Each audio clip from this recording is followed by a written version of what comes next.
Mindfulness is a Buddhist practice embraced by many psychologists and self-help gurus. The practice has many beneficial psychological effects. However, mindfulness to increase happiness or reduce stress is somewhat different from the Buddhist practice of mindfulness. Right mindfulness is part of the Buddha's Eightfold Path, which is the path to liberation or enlightenment. The traditional practice is more rigorous than what you may see described in many books and magazines. The historical Buddha taught that the practice of mindfulness has four foundations: mindfulness of body, kaya-sati, of feelings or sensations, vedana-sati, of mind or mental processes, citta-sati, and of mental objects or qualities, dhamma-sati. This article will look at the third foundation, mindfulness of mind. What do we mean by mind? The English word mind is used to mean different things. It's also used to translate more than one Sanskrit or Pali word with various meanings, so we need to clarify a bit. The Buddha's teachings on the foundations of mindfulness are found primarily in the Satipatthana Sutta of the Pali Tipitaka, Majjhima Nikaya 10. In this particular canon of Buddhist scripture, three different Pali words are translated as mind. One is manas, which is connected to volition. Manas also generates ideas and makes judgments. Another word is vijnana, sometimes translated as perception. Vijnana is the part of our mind that recognizes and identifies. See also the five skandhas. The word used in the Satipatthana Sutta is citta. Citta is a word worth exploring at length, but for now let's say it is consciousness or mental states. It is also sometimes rendered heart-mind, because it is a quality of consciousness that is not limited to one's head. It is a consciousness that also engages emotions.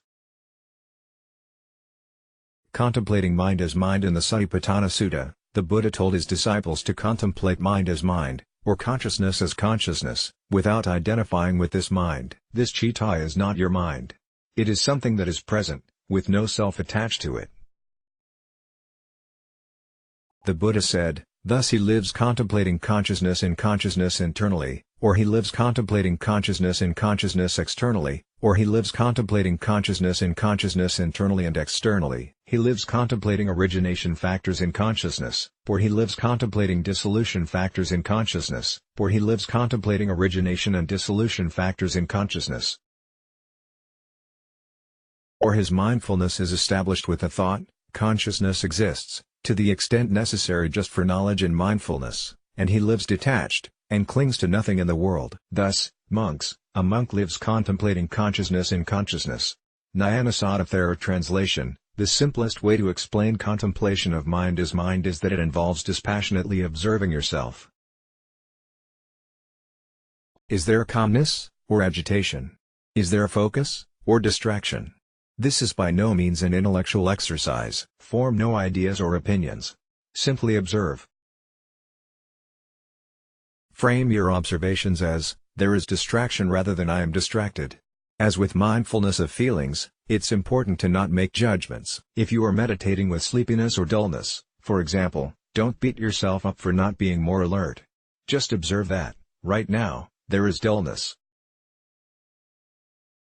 Observing mental states come and go, one sees how ephemeral they are. We begin to see patterns, how one thought tends to chase another. We become more intimate with ourselves. Moment-to-moment practice. Although mindfulness of mind is most often associated with meditation, Thich Nhat Hanh advocates practicing mindfulness of mind every moment. In his book he wrote, if you want to know your own mind, there is only one way, to observe and recognize everything about it. This must be done at all times, during your day-to-day life no less than during the hour of meditation. How do we work with thoughts and feelings throughout the day? Thich Nhat Hanh continued, when a feeling or thought arises, your intention should not be to chase it away, even if by continuing to concentrate on the breath the feeling or thought passes naturally from the mind. The intention isn't to chase it away, hate it, worry about it, or be frightened by it. So what exactly should you be doing concerning such thoughts and feelings? Simply acknowledge their presence. For example, when a feeling of sadness arises, immediately recognize it. A feeling of sadness has just arisen in me. If the feeling of sadness continues, continue to recognize a feeling of sadness is still in me. If there is a thought like, It's late but the neighbors are surely making a lot of noise. Recognize that the thought has arisen.